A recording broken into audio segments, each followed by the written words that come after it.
We have, it's beautiful, sunny, and 54 in Toms River, New Jersey. Welcome, Kate. In Brownsville, it's sunny. I'm not sure where Brownsville is. What state is that in? In Michigan, there's more snow. Okay, Brownsville, Texas. Well, thank you again. If you're just joining us, we're going to go ahead and get started. So welcome to Prevent Connect Campus, selecting the right online module for interpersonal violence prevention. If you haven't already joined us on the internet, Prevent Connect can be found in many places. So we have our website, preventconnect.org, where you can find lots of great resources, including recordings of all of our past web conferences. And this one will be recorded also and be available there. We also have a really active email group where there's great conversation going on most daily with other preventionists. We also have an e-learning site where you can take e-learning modules, and we'll actually be sharing one that is relevant to what we're going to be talking about today, so I'll share that link. And then we have a wiki page, which is a lot like Wikipedia, but it's all about prevention. So please, if you haven't already joined us on the internet, you can also connect with us on all of our social media sites. That I'm trying to draw a circle around and not succeeding. So please connect with us there. So really quick, in Orlando, Florida, it's sunny and 69 degrees. Okay, welcome, Dawn. So I want to go over really quick how we're going to use this technology today. So if everyone would go ahead and raise their hand for me, and you can see where you can find that. It should say my status. Okay, it looks like you're all finding that. So I might spontaneously ask you while we engage in discussion today to raise your hand. But for now, I'm going to go ahead and lower everyone's hands. We're also, obviously, we're already using the text chat box, but that's a great way if you have questions, if you want to engage with each other, engage with our facilitators. It's a wonderful way to do that. Our PowerPoint slides will be made available on the website, and we'll give you a link to those. If you are having any problems joining us and hearing us on audio through your computer, go ahead and call in to this number that I'm putting in the chat box, and you can hear us on the phone line. I see that our closed captioning is working, so thank you so much to Aberdeen, our captioning company, for providing captioning today. If you have any problems with any of the technical issues, please feel free to call iLink Technical Support at 800-799-4510. So let's go ahead and do some polling questions to get to know our audience better. So I'm really interested in finding out what kind of organization or agency you're from. So if you would go ahead and select what best describes where you're coming from. Maybe you're from a sexual violence agency or coalition, a domestic violence agency or coalition. If you would go ahead and choose your answers, perhaps from education, from a university, mental health, community-based organization. So it looks like we have the top few areas are well represented. We have about 20% of you from a sexual violence agency or coalition, about 15% from a dual agency or coalition, 4% from a domestic violence agency or coalition, and almost 30% from a college or university. So it looks like we have a great group. Thank you so much for joining us. I'm going to go ahead and withdraw those results. And now I would love to know if you have been on a web conference before today. So maybe this is the first web conference you have ever attended. Yes, but maybe this is the first Prevent Connect web conference you've attended. You've attended 1 to 2 Prevent Connect web conferences, or 3 or more. So I'm going to share those results. It looks like a lot of you have attended Prevent Connect web conference before. We have a small percentage of you who this is your very first web conference, so welcome. We hope that it's enjoyable for you. I'm going to go ahead and withdraw that question. Okay, so we have some more great topics coming up with a focus on campus prevention efforts. So if you would join us on Tuesday, May 17th, we'll be talking about campus culture, heteronormativity, and implications for prevention. And then in June, we'll be talking about consent education and where that fits into prevention. We also have our general Prevent Connect web conference schedule, and you can find all of these topics and dates on our website. Hey, if you are new to Prevent Connect, we are a community of prevention practitioners and are interested in primary prevention as it relates to domestic violence, sexual violence, and violence across the lifespan. We are interested in preventing violence before it starts, so we're really interested in that primary prevention component. And we believe that that means we really need to connect to other forms of violence and oppression, connect to each other, so other prevention practitioners, and then connect among campus communities. Okay, we will be recording this session, so I'm going to start that. Hello everyone, I am Ashley Klein from Prevent Connect, and I want to welcome you all to today's web conference titled Selecting the Right Online Module for Interpersonal Violence Prevention. Prevent Connect is a national program of the California Coalition Against Sexual Assault, sponsored by U.S. Centers for Disease Control and Prevention. The views and information provided in this web conference do not necessarily represent the official views of the U.S. government, CDC, or CalCASA. We do have some learning objectives today, and they include being able to explain the benefits and drawbacks of online modules, identify the questions to ask when looking at online modules, and to be able to apply the tool that we will be introducing to you later on during the web conference in terms of making your decisions about online modules. I want to point out that what we won't be doing today is endorsing or discussing any specific online module. Instead, we're really interested in generating a discussion around the decision-making process, and that's really intended so folks are able to make an informed decision.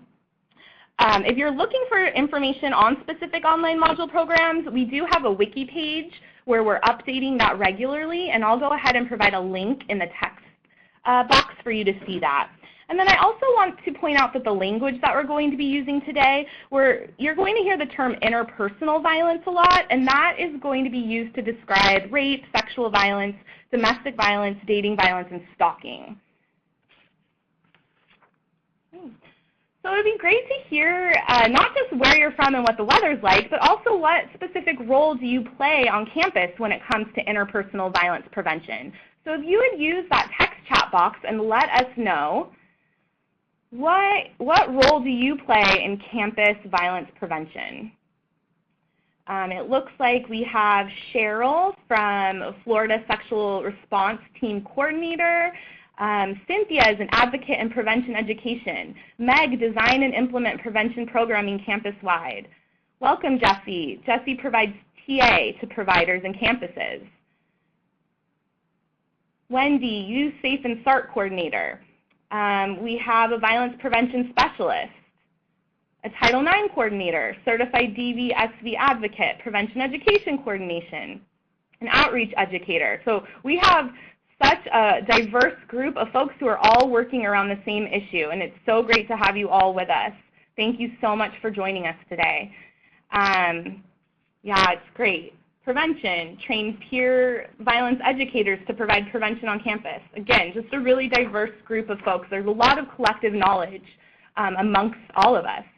So I'm really excited to introduce our facilitators for this web conference. LB Klein and Drew Rizzo are both experts on campus sexual violence prevention. LB is a consultant and a lead trainer for Prevention Innovations Research Center out of the University of New Hampshire. And Drew is the assistant director of Emory University's violence prevention program called the Respect Program. Hi, LB. Hi, Drew. How are you both today? Hey, Ashley. Doing pretty good. Hey, Ashley. Good. Hi. Well, thank you both so much for joining us. I'm excited to pass the podium over to you, but before I do that, I want to say that, we know that campuses have federal and state mandates that they must comply with surrounding prevention and awareness education being made available to all students. And online modules can be really useful in helping campuses to meet those mandates since they're able to reach a large number of students in a relatively short amount of time. However, we know that an online module, no matter how engaging, really isn't enough to change campus climate and social norms, and so the very things that help us get to primary prevention. It's so important that campuses move beyond compliance and strategically use online modules as part of a larger comprehensive prevention plan, rather than as their only prevention plan.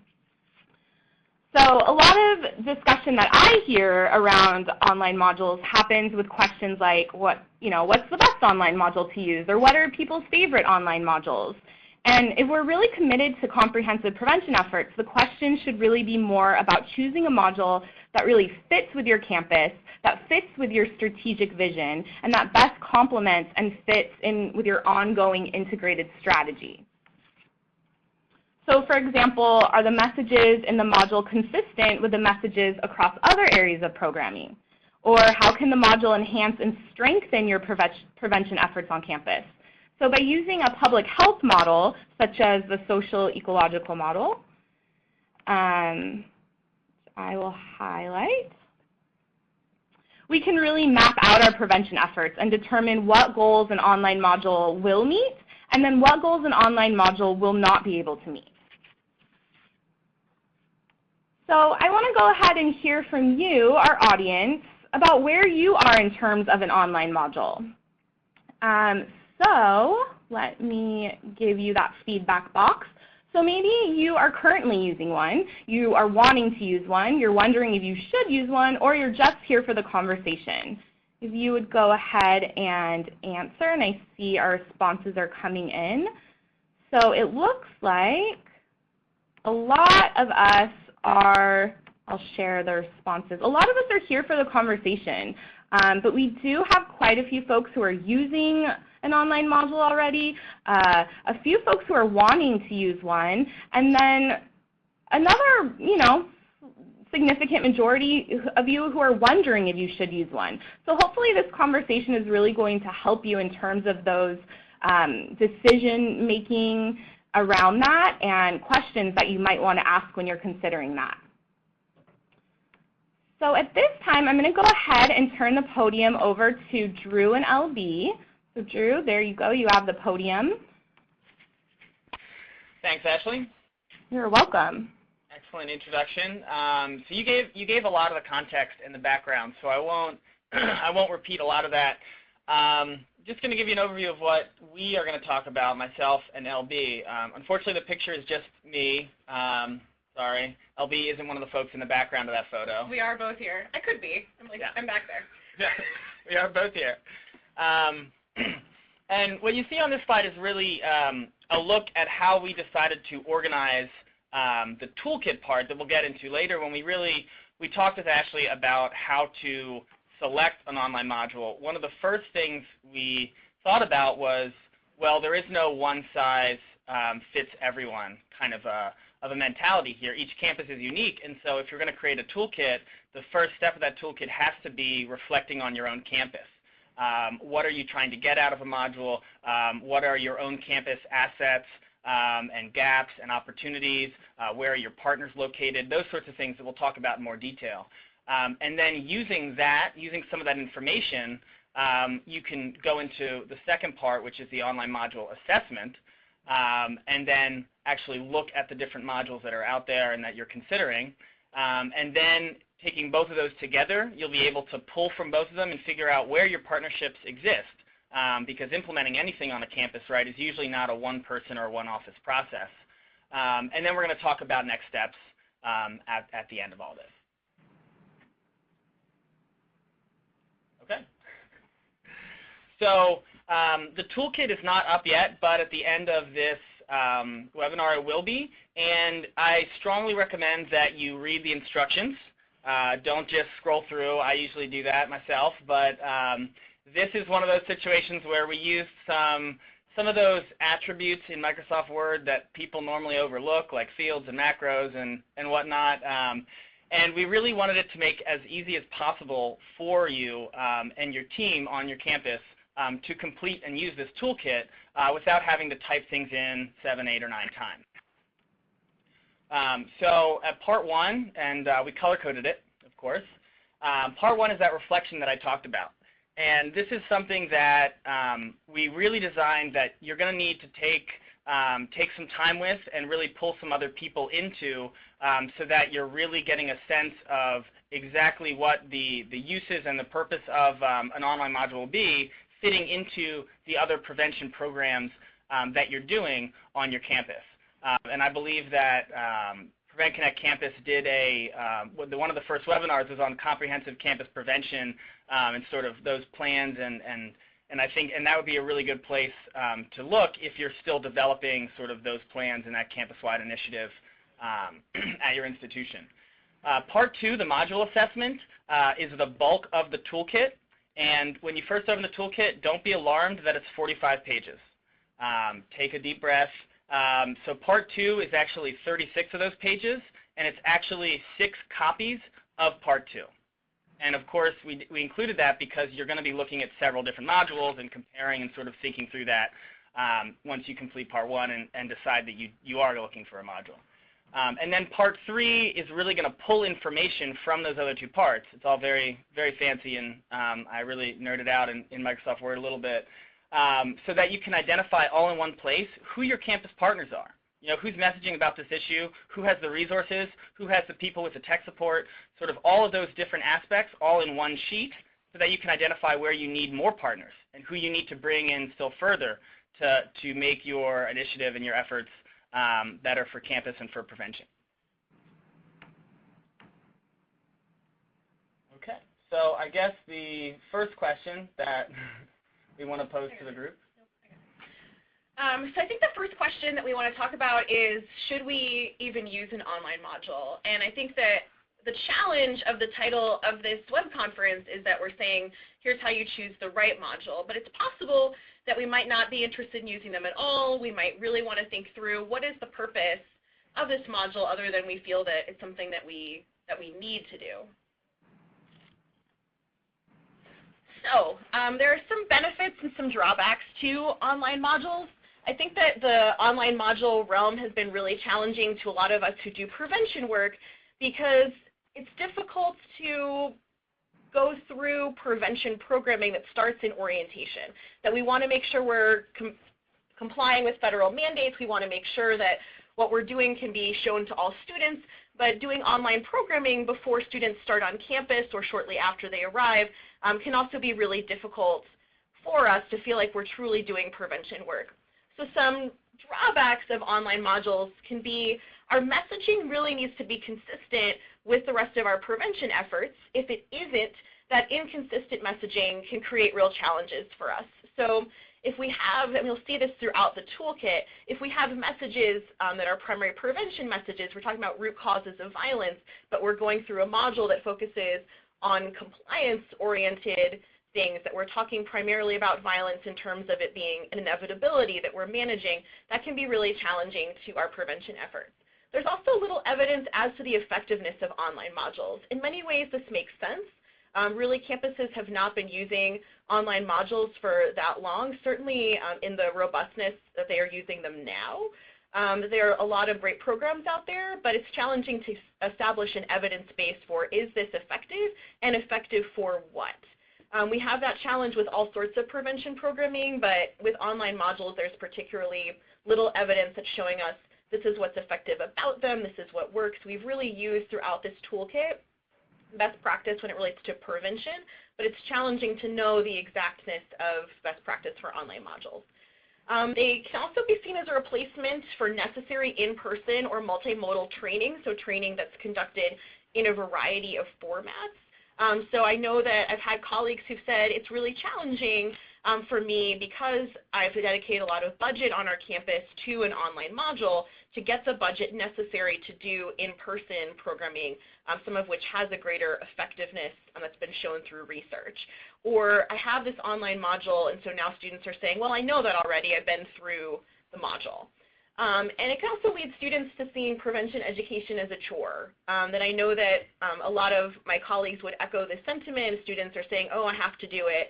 If I have to do something, it could be the best thing in the world, but if I have to do it, if it's a requirement, it can feel like a chore, and it can feel like, oh, you know, I don't want to get engaged with prevention education on campus or attend something in person because I already had to do this. This was a requirement, so it's a little bit less cool.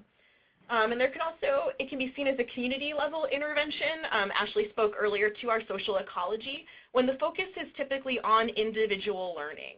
It's really a user experience where a student is looking at a particular online module and going through skill building at an individual level, hopefully, or in some cases simply kind of downloading information about policy or procedure. So simply being implemented with the number of people that it requires to provide a module to an entire campus community is not the same thing as a community level intervention.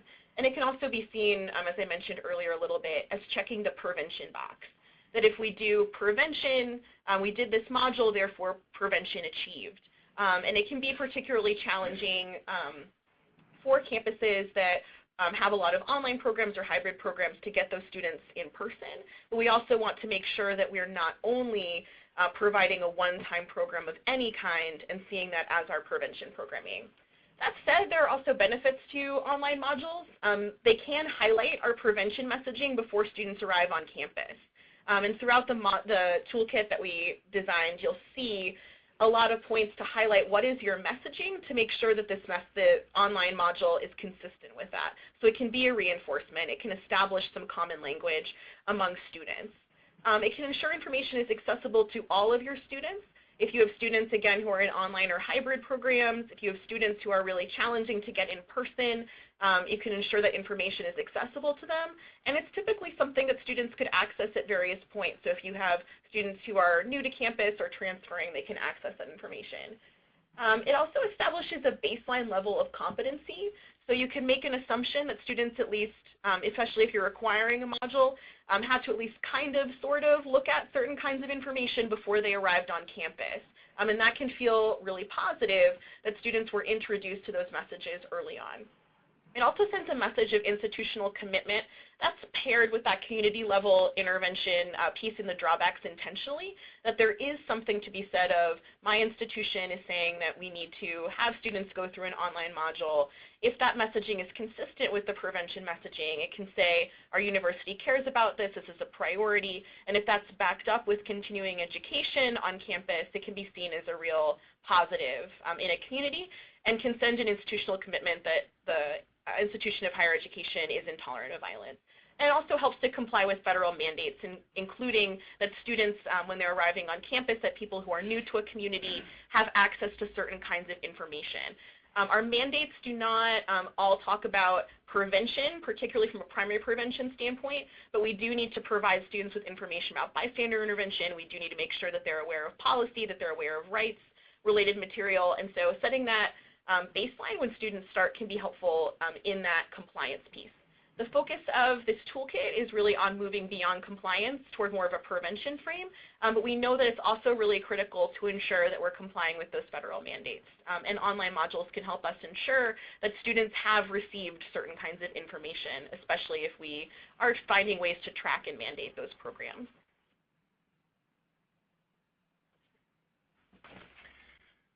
Okay, so everything takes time. That's an unfortunate truth, and we tried to think about critically what is the minimum that we recommend that you take for each of these different parts that I alluded to earlier for selecting an online module, but really just highlights sort of some of those benefits and drawbacks that LB was just talking about.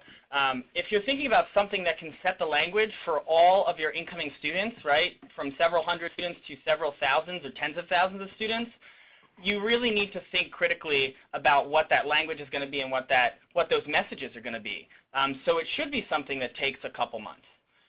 So part one, that campus reflection, we recommend 2 weeks, and that's the low estimate, assuming that you already have some sort of maybe campus-wide, what's the word? Task force, there we go, or committee of some sort.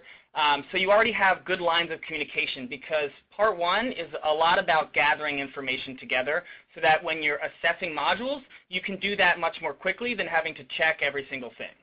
And then part two can take a month or more. It really depends on how many modules you're going to be looking at and thinking about for your campus.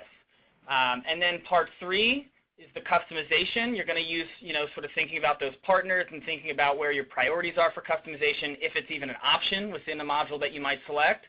And that can take a month or longer. If you think about some of the things like making videos or even a welcome message needs to be vetted through multiple layers oftentimes, that can take a while.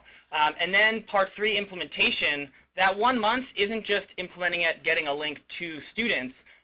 We're also talking about making sure you have the response systems ready, so you know who is going to be responding when the server's down or when the deadline's about to happen, and making sure that all of that is ready to go when you ultimately do release that link to your students. Okay. Just a quick few additional notes before we jump into the toolkit itself. This toolkit is centered in a community approach. As Drew mentioned, that it's really about engaging partners. We tried to streamline processes that we know a lot of our colleagues are going through on their campuses when reviewing these modules. That it's really critical that folks who are working on prevention on campus, folks who are working in compliance, are coming together around this work. Because simply selecting an online module and saying, okay, well, we reviewed this and this is what one person thinks, really doesn't help to get the buy-in necessary to continue that prevention programming throughout the year. So we wanted to make sure that we provided a way for folks to engage as task forces and as a university community. It also centers a social justice and public health approach to prevention. You'll notice a lot of points around language, around principles of prevention throughout this. It particularly comes from that lens, as opposed to ensuring that we're checking particular compliance-oriented boxes, although those are also there. We'll also be focusing on modules for students, that we are required to provide education to incoming students and also to incoming staff and faculty.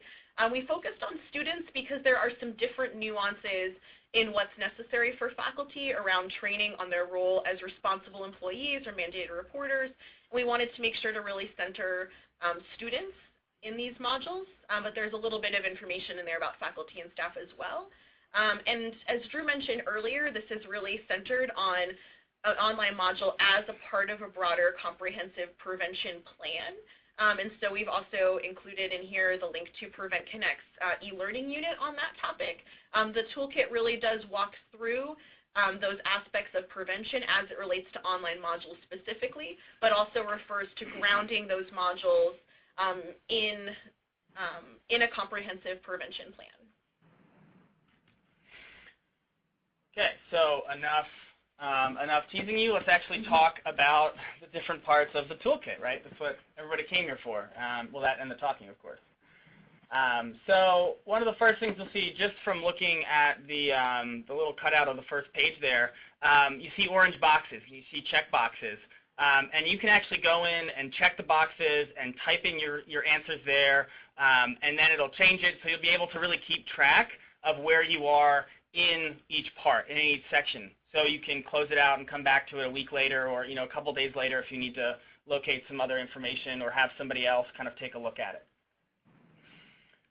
So we broke the sort of your campus reflection part into several different aspects, looking at your institutional messages that already exist on campus, and in particular the ones that the student population who's going to be taking this module are receiving, which for many of us is incoming first-year students, but may not necessarily be only that population.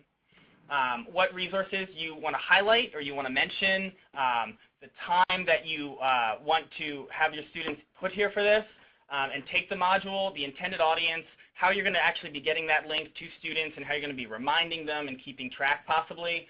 And then, of course, data collection is always something on our minds with climate surveys and everything that we're talking about in terms of best practice. So one of the first things, as with any sort of module, you're going to think about, on your campus, what content do you want students to be looking at?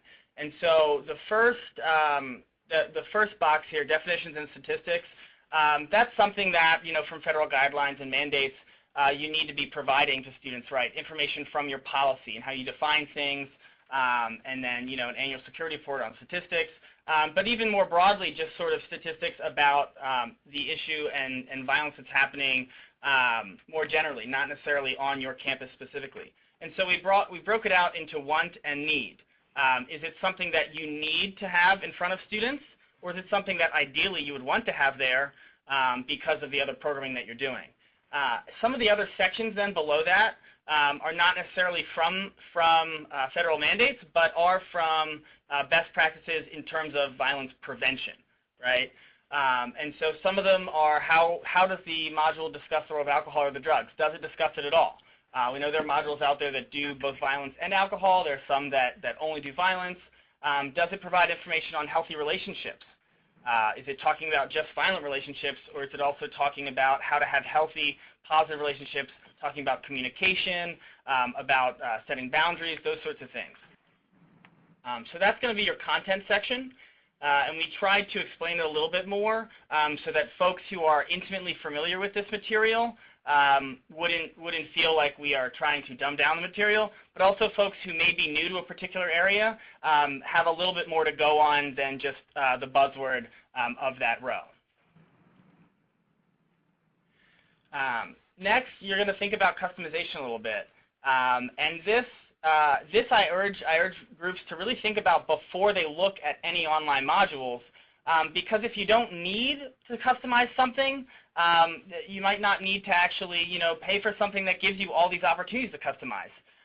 And we also wanted to include who's going to help with the customization process, because it can be great to customize everything, but that's got to be someone's job, right? And creating all that custom content is something that you're going to need to put time into, potentially some design or artistic work into. Potentially you might need content knowledge that you or your team doesn't necessarily have at this point. And so identifying that and really figuring out priority-wise how important it is to customize to your specific campus in these different areas is going to be something to really take a beat on and get different folks' input on. Okay, so LB and myself have been alluding to institutional messages and how important it is that any prevention programming, particularly one that might be online and going to all of your students, that it aligns with institutional messages. So we want to take a moment to talk about that a little bit more specifically. Institutional message can mean a lot of different things, and in this context, what we were trying to pull out was the 30,000-foot view of campus and of your messages. Right? So if these are incoming students, for example, what messages, if any, do they receive about interpersonal violence?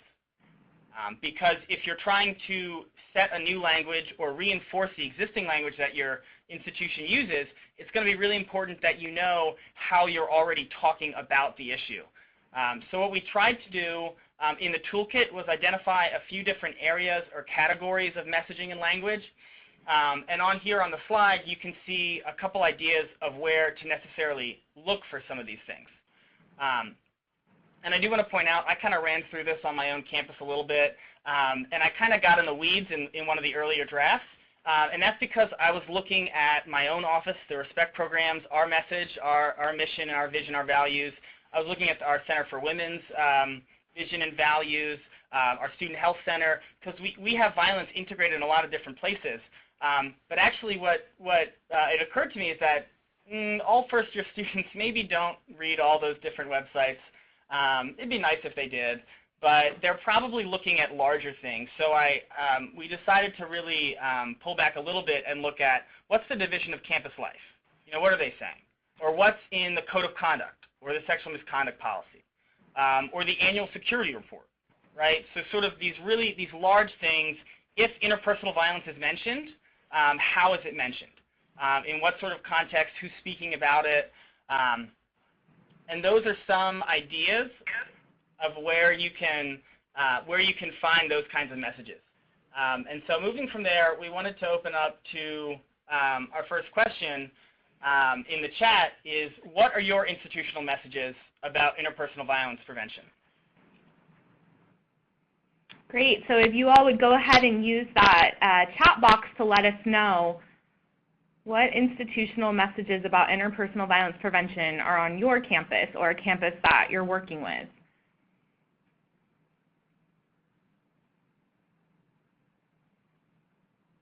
It's a pretty big question, right? Yeah, it is. Let's see.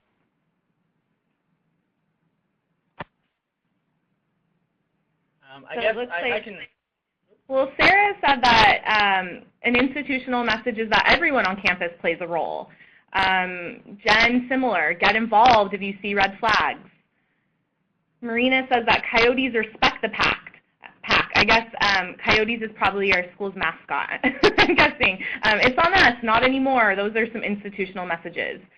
Janine, the role of the bystander. Again, that is everyone's issue, that we all need to be aware. Students matter and are valued, Janine says. The role of the bystander, let's see. Bystander prevention, we are beginning the bystander training. So a lot about, we look out for each other, where, we're all in this together, it sounds like, are some of the messages. Yeah, that's really great. So we luckily were thinking exactly what y'all were thinking. And so there are a few different categories, as I mentioned. We won't go into all of them because this question, the institutional messages, this is something that might take the most time to really go out and look for where the institutional messages are. With the internet, and we have websites now, and everything is findable again.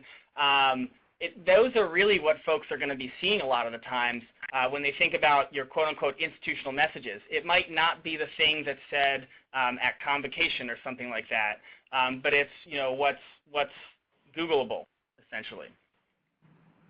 And what folks are saying, particularly about the bystander intervention, and I think sort of the, it's on everyone, respect the pack. One of the categories that we listed was sort of, is your institutional messaging about community accountability versus managing individual risk? And sort of what do your messages say about those different topics and those different angles? Another one that we thought was important for folks to consider is looking across all of your websites and your messages. Do you use gender binary language or gender inclusive language? If this is something that, if this is one of the first several emails that students are getting from your institution, does it say, sir or madam, and how might someone who doesn't identify on the gender binary feel about that? And so then, are your other messages thinking about that? And then taking it forward to part two, does the online module that you're selecting and working with also match the language that you're using in your messages? So the institutional messages part, it's not necessarily about what you should or shouldn't be doing. In fact, it's not that at all. It's about figuring out what you are currently doing. And if you want to have, your own institutional conversations about, well, now that we know this, maybe we should think about it a little bit more. It's just about knowing where you're at, so that if you add an online module on top of that, if you're sending different messages, but ideally you're sending a consistent message. Okay, and of course, everyone's favorite, data collection. Data collection can be very powerful, but we also put right after it, our students personally identify information connected to the data. And if so, how are you going to protect that information? Who can find it or not? And that's really important, especially if you're going to be asking things about either perpetration or victimization. Because remember, these may be students who aren't even on campus, if you're looking at pre-matriculation using a module for that sort of thing. And if you're asking particularly about victimization, you're going to need to think also about whether or not you can include resources and some other things. So even before you learn whether or not you can collect data, it's important to really identify what data do you need and how might you use that data in your prevention strategies and programs on campus. And so, of course, that is the next question. What data would help your prevention efforts? Okay, so again, if you would go ahead and let us know in the text chat, what data would help your prevention efforts on campus? And Samantha had put in their institutional message, sexual assault is a serious and pervasive problem on college campuses. We know that there are emotional, academic, and health consequences, not only for survivors, but also for the campus community at large. That's pretty great. So Meg says that knowing how much and what kind of previous education new students are coming in with, that's really important because, you know, it's also important to meet folks where they are. Jen says national trends, willingness to intervene, LGBTQ and male survivor numbers on the same level of college women.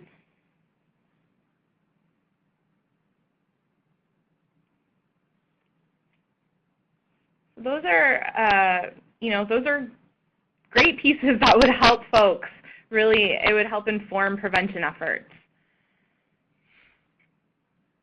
Liz says, I think climate data is really helpful. So racism, sexism, homophobia, ableism, victim blaming, victim affirming, perpetrator accountability.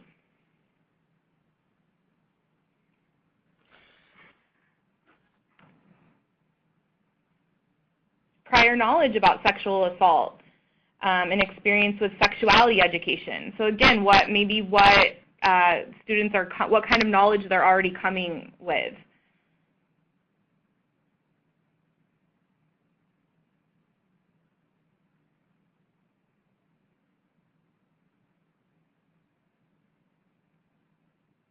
Drew, LB, are you there? Oh, yeah, sorry. Just, you know, folks keep giving folks time to type. Yeah, no problem. Yeah, and that was some of these data ideas are actually really great. They're connecting back to some of the institutional message categories that we talked about. You know, knowing different statistics for not just women who've been impacted by violence, but also LGBT numbers and male survivors. You know, thinking about, does your campus look at violence against women or violence holistically in its different messaging was another important one we wanted to pull out. And some of those things, so the climate stuff, we didn't even think to include in the list. So I'm glad we added the other section. Yeah, and Janine says it would be important to know the needs of different student populations, so graduate students versus undergraduate students. Yeah, these are really great. You have to make a version 2.0. Yeah, we will.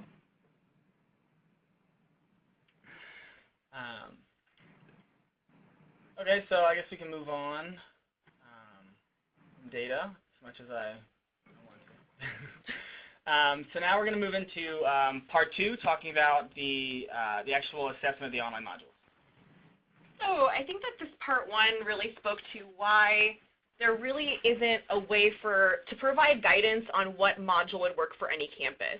So even just with the data question that we just discussed, if you're looking for specific data through this online module, maybe you're receiving data through other means. Maybe you're not currently receiving that. So really taking that time to assess your own campus is a critical part 1 before looking at any online modules. I'm not sure if we mentioned earlier either the concept of creating your own module. So this is important to mention. This part 2 is really about choosing an existing online module out there. There are campuses that have created their own. Those campus-based modules that are out there, that are really rooted in prevention as opposed to compliance. So they're thinking about the student learning experience. They're really based on principles of primary prevention. They look like the campus community. They use members of the community. Those are amazing. And a lot of those folks who've done that work, it was through grant money, through often hundreds of thousands of dollars sometimes over 3 years, that it really takes time to create modules that are thoroughly customized to one's own campus community and are rooted in prevention.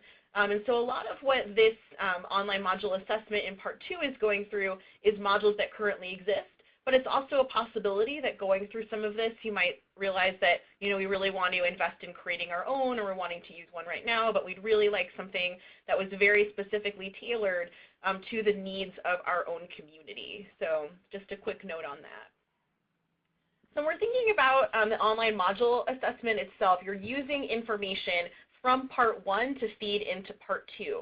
And when you review the toolkit, you'll notice that it's really well organized in a way that the information you write in part 1 sometimes feeds into part 2 or 3, so you're not kind of retyping the same stuff. And you can get a sense of, is what I'm looking at in this online module consistent with the inventory that I took of my own campus? Is this making sense here?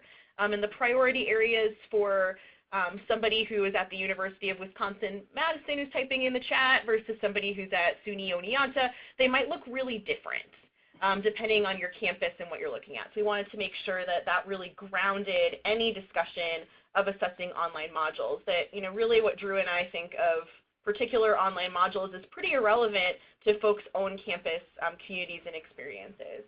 And so the facets that we really looked at related to content, the specific information covered. And we're not going to reiterate some of the information that we already went through in the previous sections that you're really comparing to what the module provides. But the content piece is really crucial. Is the stuff that you indicated really needed to be in there, or you wanted to make sure was there? Is it there? The engagement aspect, that we can have great content information. I am not very good at making things look pretty or making things engaging that involve visuals. So I wouldn't be the person to go to for that. How are we going to engage folks visually? And so it's really important to have some of those pieces so that students really want to go through something. As you mentioned earlier with data, we're also considering student privacy, the resources that are required, both the financial resources and the personnel resources. Is this a fit with your own population? And also, is this module a fit with your prevention messaging? Is this consistent with the messages that we talked about earlier? If we're looking at a message around a community of accountability, we're looking at bystander, does the module match that? Or does it talk a lot about individual risk reduction? If we're looking at our campus messaging really needing to talk about how violence is something that could impact everyone, is our module showcasing that? Or is what we're seeing not reflecting our community values and our community statements? So we rooted a lot of part 2 in principles of effective prevention, and we'll be going through some questions that are along these lines. We want to make sure that we say before going any further that these are not necessarily a stretch, all of these questions when reviewing an online module, but several of them are actually more about how this module is going to fit into your broader prevention plan. So for example, if we're looking at varied teaching methods, we do want to make sure there's varied teaching methods within the online module, but we also want to ensure that we're engaging students in ways other than online. So one way that we looked at those principles of prevention was with the well-trained staff one. So did experts develop this module? Are there folks who are engaged in violence prevention work, who are aware of best practice, who are rooted really in the work of violence prevention with student populations? Were they a part of creating this? In addition to that, we not only need folks who are experts in violence prevention, but who are those folks who are experts in online learning? Is this an experience that is really engaging somebody and is following those principles of ensuring that someone is actually going through the module, or is it something that folks can really easily just kind of scroll through and read some policy and check yes, yes, I read this? And also another area of expertise, did students pilot test this module? Both those students who are engaged on this issue, it's really important to center the experiences of survivors on campus, get their feedback, and also get the feedback of students who are engaged in violence prevention work. But also students maybe who this is a pretty new area for them. You know, did students pilot test these modules when they were created? Or are you able to have students pilot test on your own campus? We're also thinking about dosage. And dosage is a really big challenge when it comes to the online module piece. There are campuses that are utilizing online modules with boosters or with multiple doses. Some folks even use an online module every year throughout the 4 years or several times during the first year and then at various time points in the student career. But we know that most campuses are using online modules pre-matriculation or before students start on campus. And so they're often one-time programs. And we know that that dosage is not going to be sufficient for our prevention programming on campus. But how does this fit into our broader prevention plan? Does it have boosters or ongoing components that can match up well with other campus endeavors? And can you intentionally build programming off this module in order to increase that dosage? So if you're setting the stage for students by having them go through this online module, can you then say, okay, we can draw on messages that were in this module? Many folks mentioned various kind of taglines that folks are using for their bystander campaigns or for their It's On Us campaigns. Can we take the messaging that's in this online module that students either were required to look at, or many of them likely did because it's orientation and it's fun-dated that we go through it. We want to make sure that it's something we can build on, as opposed to something where we feel like, this is a module that I'm not sure we can build prevention programming off, that's really rooted in specific policy, that's really rooted and less in that prevention messaging, that violence is not inevitable, that we can change culture. If it's not rooted in that, it might be more challenging to feel we can get the increased dosage for prevention. But online modules can help us at that stage. We also want to check out our theory. If this module is rooted in theory. So if you're reviewing modules, if you're talking to folks about modules that they've created, what scientific theories of behavior change are involved in the module? And that's a really important question to be able to answer. We want to make sure that even though we don't always have the best assessment on the effectiveness of online modules, are they rooted in public health-oriented theory? Are they rooted in theories that are going to amount to behavior change, or at least changes in knowledge and attitudes? Are we using that best practice information when we're going through a module, or are we simply ensuring that students, we can check the box, okay, I covered this, this, this, and this. And we include as well if those, the messaging within the module is consistent with your institutional messages. And so Drew spoke earlier too, we added, a lot of folks came up with great examples of their own campuses messaging, but we included some potential examples just to have you have some starting points. We know it's a pretty big question. And you can actually check your messaging and what you think is a valuable and important thing to center in the module with whatever the module's theories and messages are. And you can assess whether those are compatible with each other, which can be really important and can also be incredibly helpful when you're going through a module, particularly with folks who are more compliance-oriented and are thinking about checking those boxes, to really showcase, here's what we need in order to really set up the rest of our endeavors on campus for success, and really kind of lay it out there. We also included a question about evaluation.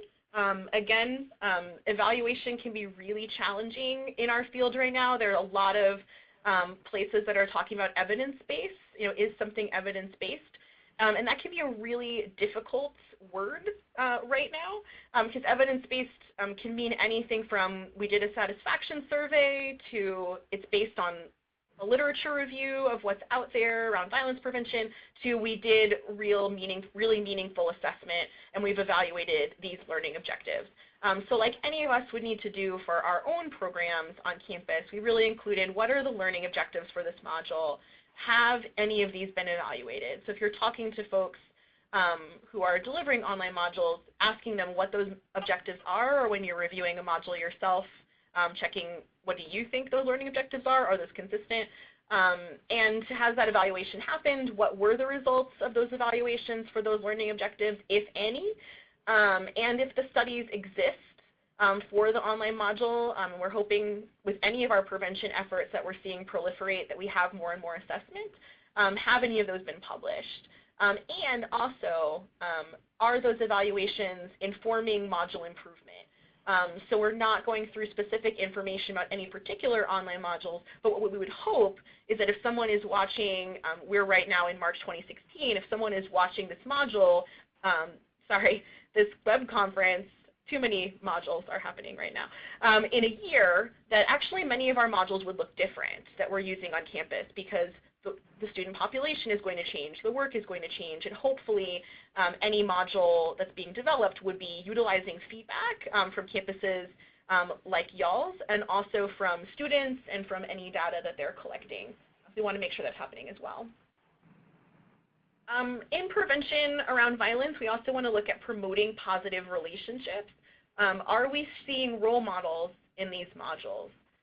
And it's really critical, especially around some of the bystander intervention things that folks mentioned earlier, that we're seeing folks doing things on campus that we consider positive around intervening as pro-social or active bystanders, and that those folks are really reflecting the community. So in pairing these two questions, are we seeing folks in the module who look like our students, and are they doing things we want them to be doing?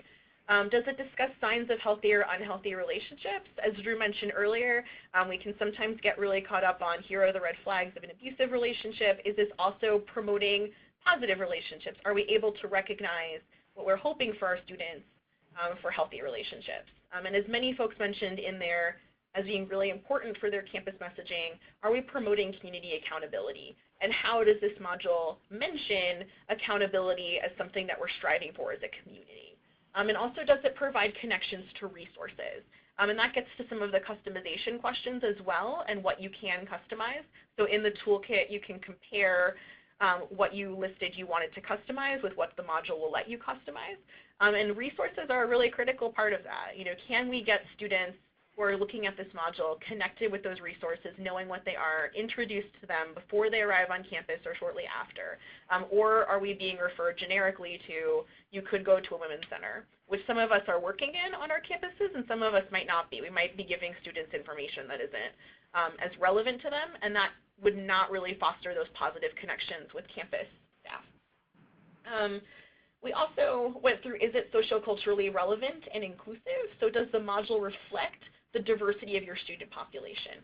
So depending on your student population, their age, their racial ethnic backgrounds, sexual orientations on your campus, is this reflecting what we're seeing in our student body? When you're going through that campus assessment piece, when you're assessing who is my campus, who are the students who are receiving this, it's really important to make sure that that diversity is also reflected in the module.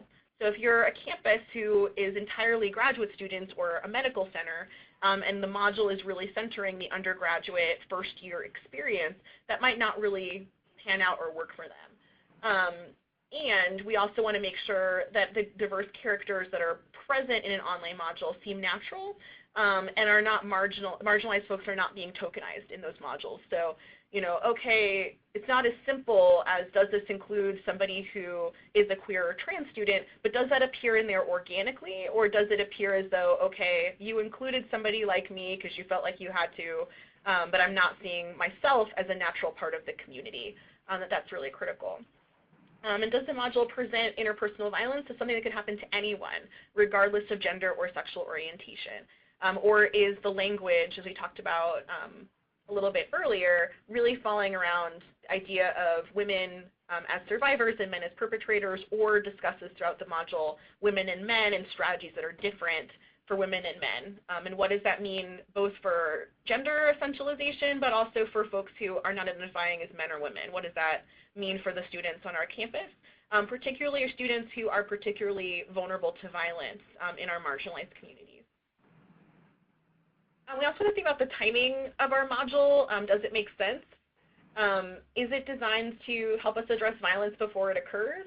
We've put in some pieces around primary, secondary, or tertiary prevention, as Ashley talked about earlier. And is the time that we're giving this going to make sense to students? If we're giving this pre-matriculation and we're asking them to reflect on their experience in college, they might not have that experience to draw in. If we're administering something a little bit later, we have a booster, they might be able to reflect on, here's what's been going on campus in my first 6 to 8 weeks, for example. And does it seem developmentally appropriate for your student population? If you're giving a module to graduate students, it feels targeted at undergraduates, or you're giving a module to undergraduate students, it feels targeted more toward the average high school student, that can really make it challenging for students to learn from that module. And we also gave some ways to assess varied teaching methods. Again, an online module itself can't really satisfy utilizing varied teaching methods in and of itself, but we do want to make sure that it's interactive, that folks are not simply scrolling through. We provided some examples of that. Does it teach skills? So are we building our students' capacity through this module? Are we teaching them to do something? Or are we simply raising their awareness that violence is an issue? And how does our module deliver information? What percentage of this is text or audio or video? And we know particularly for traditionally aged college students, as we approach every year working with them, more and more folks are learning and accessing information through video and audio. And if our module looks really different from their user experience in other areas, they're much more likely to tune out and not engage with it.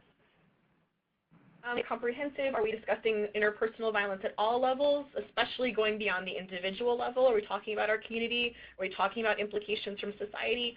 Or are we simply talking about individuals in our community? And does the module highlight settings that would resonate with your students? If you're a residential campus, does it make sense what they're showing based on what students are experiencing in residence halls? If your students are not in residence halls, this is talking a lot about residence halls. And is the user experience engaging? And we want to also make sure at the end of the day, is this a good fit for your campus community? And not only a good fit for your community, but also for your broader prevention efforts. Is this something that is going to really enhance what you're doing on campus, or is it something that might harm it? We want to make sure that we're bolstering those efforts when it comes to our effective prevention. A few more notes, less along the prevention best practice and more toward the trauma-informed piece. We are talking about violence, and we're often sending these modules to students either before they start on campus or shortly after. And hopefully are also sending boosters or other information to them. But students are going through modules sometimes alone, by themselves at home, in settings that might be really challenging for them, as opposed to sometimes the dynamic of an in-person program where if I'm teaching a workshop with 20 students, I can see their faces, I can make sure that they have that personal connection. Online, it's a little bit different. And so from a survivor advocacy perspective, we really, and also to set students up for success, not only as folks who are change agents around prevention, but students who are really mindful of the folks in their communities, especially as we know that students are experiencing sexual and intimate partner violence before they arrive on campus. We want to make sure we're trauma-informed. We want to make sure those resources are customized to the community, so we're not simply sending a student to go to local rape crisis center, that we're naming those places, we're naming our campus-based gender-based violence prevention advocacy programs and where they are and getting a sense of what those look like, that our language refrains from victim blaming. We talked a lot about community accountability and bystander intervention in our institutional messages earlier. Are we making sure that our messaging is around this is the responsibility of the perpetrator and our community is a part of creating this change, it's never the survivor's fault? We need to also include opt-out options on every page that redirect to resources. So if someone is going through this module, especially if they're required to do it, it can feel like they're kind of forced to go through this, which can be incredibly difficult for recent survivors or folks who have survivors in their lives that are close to them, so those secondary survivors. We also want to make sure we're presenting perspectives of multiple survivors from diverse backgrounds, that we're not only saying a survivor is this kind of student or that kind of student, and that we normalize getting help and support. So it's okay to ask for help, it's okay to get support, and that we're making sure that students know that that's normal. Sorry, we're near a hospital where we're broadcasting from right now. Sorry for the siren. That we're normalizing getting that help and support and not saying there are these resources, but they're only for these particular kinds of survivors. It's normal for secondary survivors or someone helping a survivor to get help or support.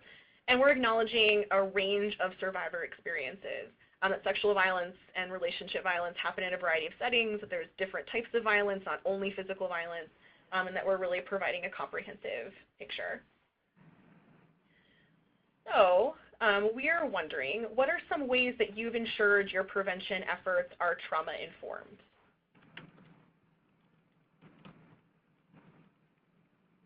So if you would go ahead and use that text box to let us know ways that you've made sure that your prevention efforts are trauma-informed. We know that in order to prevent sexual violence and interpersonal violence in general on college campuses, that we have to focus on comprehensive prevention and that things need to be trauma-informed. So Janine says including the number for our 24-hour helpline. Jessie says trigger warnings. Meg, normalizing that people can share their perspectives without having to share the specifics of their experiences if they don't want to. ground rules to establish a safe space before we begin, from Sarah. And Cynthia says, to ensure that our programming is evidence-based or evidence-informed, and the use of trigger warnings again. Providing support information.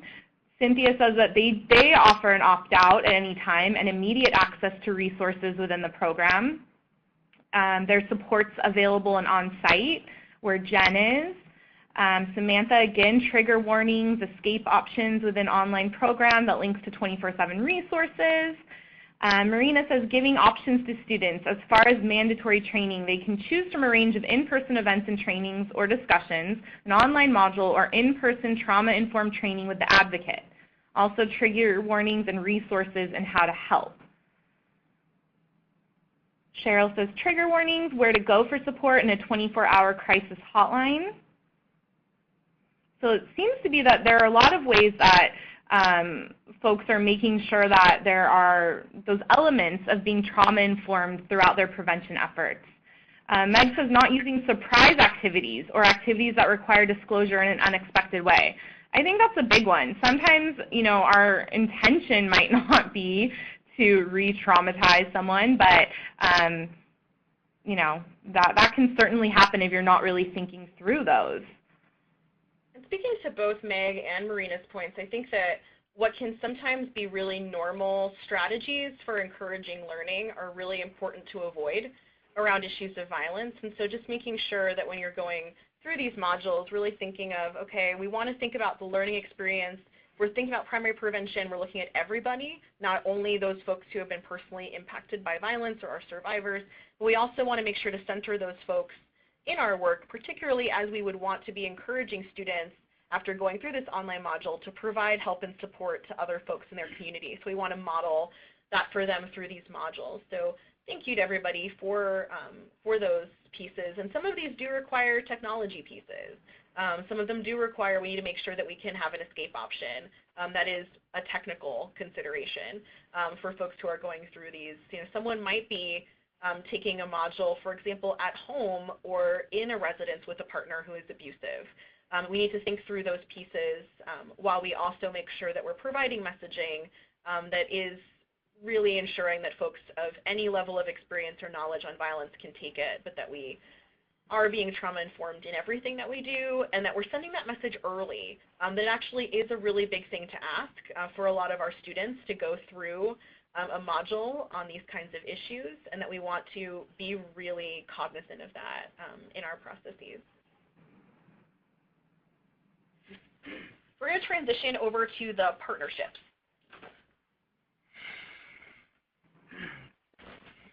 Yep, and the nice thing about Part 3 is that a lot of it is actually going to come from things you've already done. And we pushed Part 3 and the partnerships until after you've done sort of the online assessments, so that you have the online module assessments, so that you have a good idea of what you actually need. These types of projects, even if you're just selecting one and customizing it, can take a lot more time than you would expect, and so it's good to really plan out your timeline strategically. We broke it up into roughly 6 categories, I think. Subject matter experts, program admins, the folks who are actually going to be writing emails or writing the thing that gets posted on whatever blog your students are supposed to check for updates or something, the technical support and figuring out who's providing that, the dissemination, again, as we talked about, enforcement, we'll go into that a little bit more detail, and of course the messaging, as always, is everywhere in the toolkit. And this is just a little example of what it'll look like. So the things you entered in Part 1 are going to automatically just be dropped right in there. And so then you can look all together all at once. Okay, so these are the folks who I earlier mentioned, like might be content experts. Who else do I know about, right? What other sorts of faculty on campus maybe? Maybe collaborators from your local rape crisis center or domestic violence center or shelter. Maybe there are particular students. There could be graduate students who are doing their thesis work or their research on this topic who might be useful or be able to pull in information as content experts, or also as design experts, right? So we know that it is not everyone's forte to make a video or even make a meme, right, or write an email in some cases. So identifying those folks who are going to be on board with helping with that, and particularly we know that when we're talking about violence, as LB mentioned, like educational activities sometimes may not be particularly trauma-informed. If you think about some of the marketing strategies that a lot of student groups use on campus, sort of be there or miss out, or or else, or something like that, like you can really start to hear some of the language get a little strange and a little threatening maybe. And so having those two groups of experts that can work together and really find a good medium of those messengers can be really important. And so that's why you're going to need to not only identify these different people in offices, but we have a column for thinking about additional training and information for those particular people. So as we talked about, particularly with the technical element, even if you find an online module that has tech support that they provide to their partners and to their campuses, at some point you will need to interface from your side and from your campus, probably from someone in your IT division or department. You'll probably need to sign some forms to get some access. Having gone through it, it didn't really leave me with a good sense of what was going on, but I had some great partners who helped me through it, and they were instrumental in explaining to me in, fourth grade reading level terms what exactly we were agreeing to and the kind of access we were giving to folks, and how the data was protected if we were asking survey questions. And so it was really important to not only identify them, but also identify what kind of information I needed for myself to kind of learn a little bit more about the tech aspects, not become an expert. And then also give them a little bit of language, sort of if they get emails, if they're the ones who are going to be answering the, my link's not working, or the server says there's a system error 543, whatever the heck that is, we can give them some language that's very, very much customer service centered a little bit, but also has some trauma-informed language. It has lists for things like resources, so that if it's someone who's just reaching out because they want to opt out and they couldn't figure out how, and so they're just emailing all the different folks, they get positive responses from everybody. And that can just be a matter of coming up with some FAQs and some templates for folks. And so that's sort of what the Part 3 partnerships is all about, is identifying how you can create that information, whether it's for customization or implementation, and who you can get connected to those different aspects of the process once you've kind of figured out an online module that you want to utilize. And so you might also think, when you're thinking about selecting modules, you may skip ahead to Part 3 just to kind of take a quick peek at who your partners are, because it does kind of condense them all into one place so you can get a good snapshot at that point. And Jesse says if your university employs project managers, they can be really helpful in the partnership process. And I think that illuminates a broader point around, knowing a lot of the names of folks who are in this space with us right now, that a lot of us are the folks who are the content experts around gender-based violence and interpersonal violence, and we might not always know in our campus communities what's available. So another part of the partnership process can really help us learn what is possible in this setting, what's possible with our other prevention efforts on campus, who are those folks who have those special skills. And if we don't have those people on our campus, have we employed folks like that in the past, other folks in our community? So it can be a really helpful stage to get a sense of the expertise that falls maybe outside of that content. And I did want to circle back to two things, dissemination and enforcement. And I'll just kind of talk about them together, because both of them can really rely on identifying people on your campus who have access to certain things. So if you're sending this to all first-year students, I'm guessing that most folks on campus don't have a spreadsheet of all the incoming students' emails and their names and all of that info. It's actually pretty well a pretty well guarded asset to be able to email the entire first-year class. And at some institutions, you might also need special clearance to get on the white list or whatever it is that your institution might call it. And that can require getting a lot of different signatures to IT and a bit of a maze. So that can take, as we said, a month or more. for dissemination and sort of figuring out that part alone. And then when you look at enforcement, there is no single thing that works on every single campus. Our schedules are all different. The way that we house different processes are all different. But enforcement could look like working with the orientation office or with the academic advising office or with your registrar's office. And all three of those could be the person on campus that handles registration holds, like registration for classes, which is one of the more common methods for enforcement. It's not the only one, but that can be housed in any number of places on your campus. So it's good to start that process early, particularly if you know that you want to have some measure of enforcement and accountability for completion, is really figuring out not only who has the keys to certain areas, but how you can work with them so that they are invested in the process from part one and not just at part three where you've maybe already selected a module and you just kind of want them to okay it. But how can you use that community approach theory and sort of the model that we've incorporated to this toolkit to make sure that everyone's on board, and so when you get to part three, you already have those really strong partners. And as Marina mentioned earlier in the chat, an illustration of this process can actually be if someone is a survivor of violence or a secondary survivor, and this is a really emotional and challenging, triggering experience for them to go through, who's the person that they're emailing, and what does that person know about trauma-informed response? So if they're getting someone in an IT department, that person might be really great at IT, but they might not be the best at replying to that person's email when that person might be focused on the technical aspects and can this person access what they need to, and we need to make sure that everyone is taking this. And so it's really critical to be thinking through those processes and provide folks on enough training on these various aspects that are critical to launching an online module that they can do something in a way that's supportive of the student community and is in line with what you're hoping to send messaging around prevention, which is this is trauma-informed. We're not trying to force survivors to go through a particular training program before they're starting the semester by themselves, but how do we ensure that we're meeting the expectations we've set for our broader community? So thinking through that, and also the messaging and who needs that along our spectrum.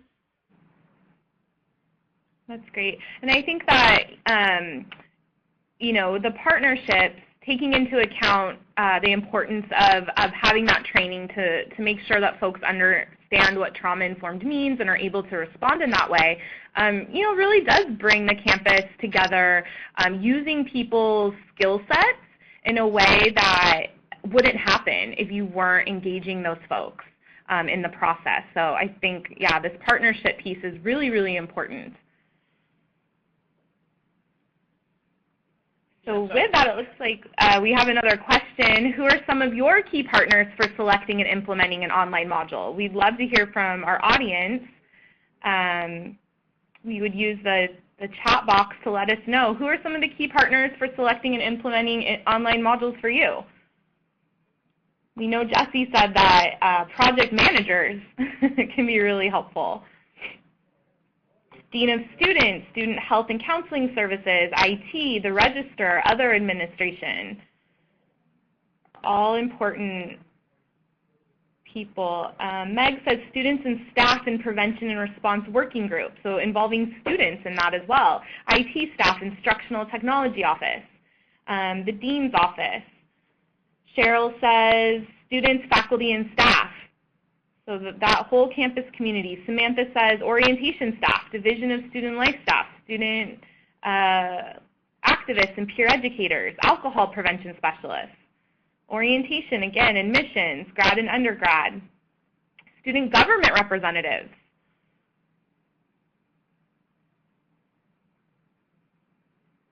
So these partnerships, like you said, Drew, would you say that they really can be involved in more of the beginning pieces around decision making, or do you think it's a better strategy to kind of know where you're going and then engaging the partners? Well, I think that gets at one of the really critical things that we had a hard time really thinking about where we can put it in the toolkit, and that is recognizing, quite honestly, that there are many different reasons that a campus might be considering doing an online module.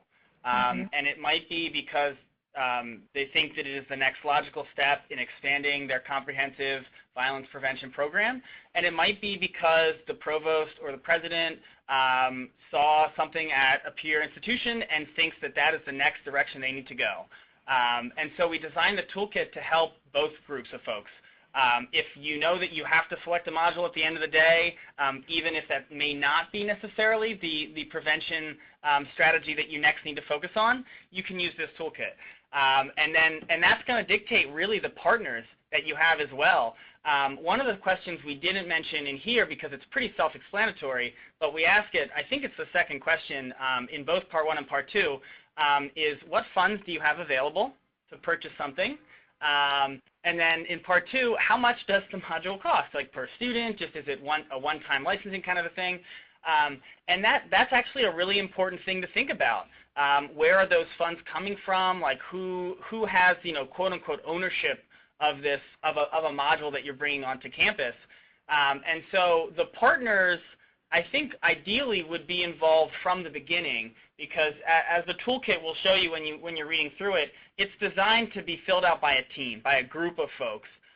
So if you are an office of one working through it, it is possible, it definitely is, but it will kind of lead you to communicate and bring in other folks as a way to make sure that you really have a good sense of your campus reflection.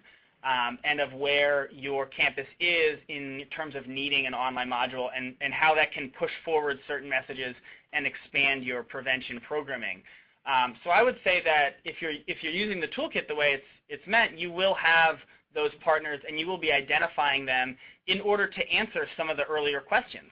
And so by the time you get to Part 3, you would have identified most of the folks who would have a say in certain things, like whether or not your servers can handle certain things, what kind of information can be passed, whether or not you are even able to put registration holds, for instance, on people, or if that's just not a thing anybody ever does on your campus.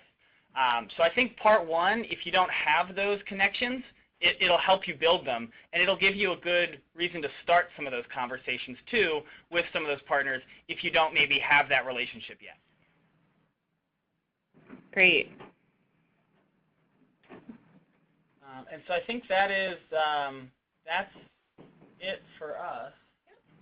And so I'll pass the podium back to you, or? Yes, I will grab it from you. All right. So we do have the toolkit available. It looks like a little trick on the slide, but it's not. I'm going to give you that link right now. So you have it. You will also get a follow-up email with a link where you can download the slides from today as well as the toolkit. And then as Drew and LB mentioned, we do have an e-learning unit on comprehensive prevention on campus. And so that is also available if you want more information about kind of this intentional and strategic way to look at prevention on campus and how that really determines, what direction your prevention programming is going, and then that would help you determine where an online module either fits or doesn't fit in that. So that is also available to you there. And again, I just want to invite you to our coming up Prevent Connect Campus web conferences. We will be adding some more topics, so stay tuned for that, but we do have our next one in May 17th. So please join us, and then again June 7th, where we'll be talking about consent education. We're really, really glad that you joined us today. Drew and LB, you were so thoughtful in the process of putting together this toolkit, and so I really encourage everyone to go and download it, take a look, see how it can work for you. It's really, really thoughtful and just really walks you through the process of thinking about where does an online module fit in your prevention plan, and how can you make sure that it makes sense for your comprehensive prevention plan. So thanks. And Meg is already saying this is an incredible toolkit. So thank you again, Drew and LB. So it was our pleasure. It's a lot of fun. Thank you. Yeah. All right, so this concludes our Prevent Connect Campus web conference for today. Again, we will be sending you out a link with that, a link to where you can download all of the slides and the toolkit. And if you haven't already, please join us on the internet where you can find many more Prevent Connect resources. I'm getting a little preoccupied. I'm looking in the text chat, and Dawn said, are you collecting any data from these toolboxes for research purposes? So I can weigh on that. Nope. They are. I wish I was that clever, but nope. They do not. They're not sending anything back to some central server of metadata. It's just for you to be able to keep track of your different answers and the different categories. So I'm not collecting anything. I don't think Prevent Connect is collecting anything.